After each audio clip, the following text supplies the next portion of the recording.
I'm Matt Bishar with Nareit, here in Hollywood, Florida for Nareit's REITwise, the 2018 Law, Accounting, and Finance Conference. Joining me today is Michael Gallagher, Senior Vice President and Chief Accounting Officer with Camden Property Trust. Michael, thanks so much for joining us. You bet. Now, last year the SEC approved the PCAOB's proposed changes to the auditor's report. Can you give us an update on how the auditor report will change? Sure. Well, it's actually already changed. The PCAOB started this. There's a two-step requirement. You still have the same pass-fail, yes or no, did you, on your audit report, but the first part happened last year where there's some form and content changes to the auditor's report, and is also putting the tenure date of the audit firm. In other words, how long has XYZ audit firm been auditing your company? And that happened this past year. The second part happens for those companies effective June 30th of 2019. So let's just call that for 2019 reporting.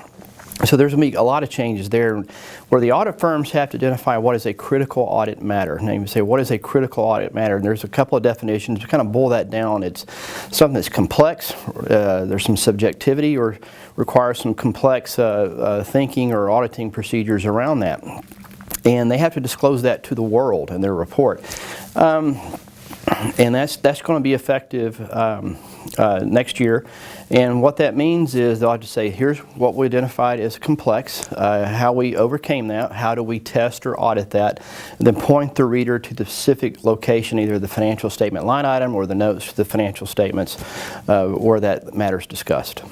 Now, do you have any concerns about these changes? Oh, absolutely. No, everybody has a lot of concerns when you have change on this. But I think the biggest concern is this is still evolving. It's not actually, while the rule's out there, nobody's really certain as to what's going to happen. So, and you talk with your audit firms or other people in industries, and they say, hey, we're pointing to the EU. The EU's been under a similar reporting model for several years now.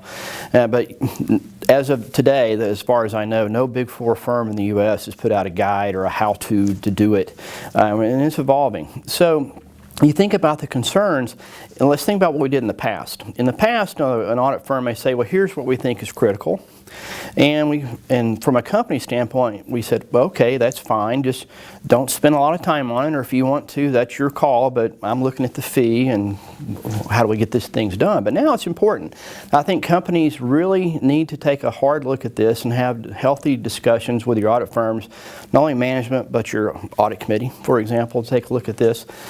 Because what's determined to be critical, remember, it's going to be disclosed to the world.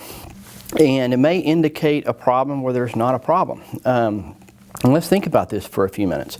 So if it's misunderstood by the analyst or investment community, that's going to have an impact on your share price. It may lead to a lot of questions. It may say there's a problem where one doesn't exist, or you know, it may reveal maybe some proprietary or confidential information that you don't want disclosed. So it's evolving. We're going to get through it, but like anything else, it's just going to take some time. Michael, thank you so much for joining us. You bet. Appreciate it. For more from REITwise, be sure to visit Nareit's website, REIT.com.